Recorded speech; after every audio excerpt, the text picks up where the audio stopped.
Okay, in this video I'm going to show you how to find the area of this blue shaded part here of our circle.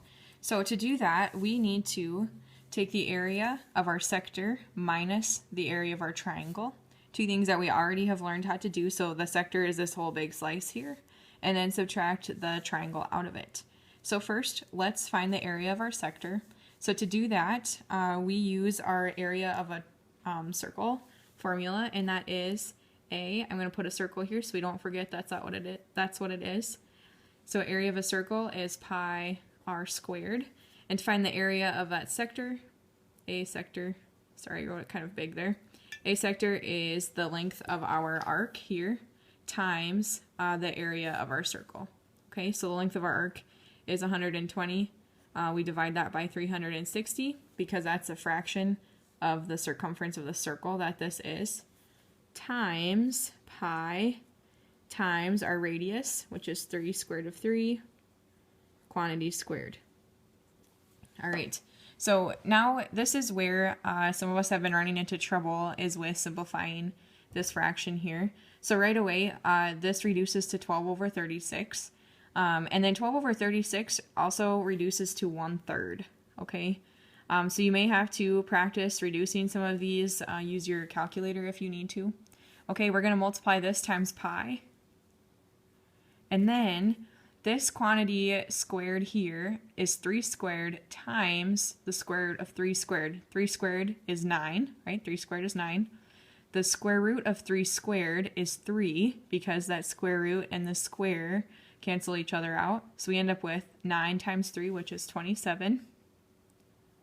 Okay, so now this piece is where we need to combine our constants. So 27 times 1/3 is the same as 27 divided by 3. 27 divided by 3 is 9, so the area of that sector is 9 pi. All right, so now we have this part. So that's the area of our sector. We need to find the area of our triangle now. Area of our triangle we know is half base height. Okay. Now, the only problem with this triangle that we see here is that we don't have a base or a height. We only have one of our side lengths, right? So we could draw our height in here, and that actually creates a right triangle for us. Okay, another nice thing here, this arc length tells us that the big angle here, the large central angle, is also 120 degrees. We split that exactly in half, we get a 60-degree angle, which makes this then a 30, 60, 90 triangle, which is really nice for us because we know those rules for 30, 60, 90. So for a 30, 60, 90 triangle, our short side is going to be 3, because this is 3 squared of 3. We know that we divide by the square root of 3 to get 3 here. And then we double our small length to get this length.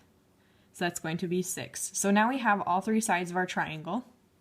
Okay, and we can find our area of our triangle.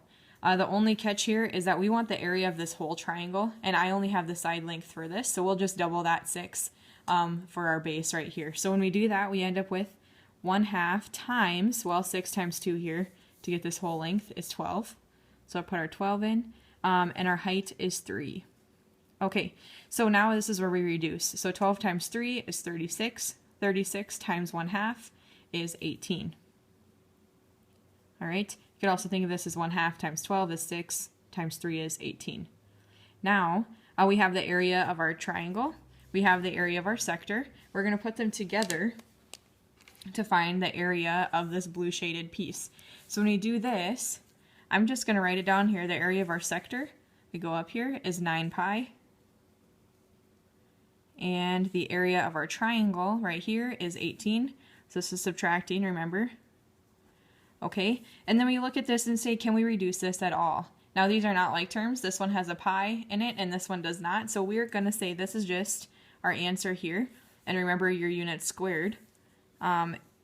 If I gave you, say, meters or feet or something like that, obviously you would say, okay, well, that's going to be meters squared or feet squared. And that is how we find the area of this shaded piece of our circle.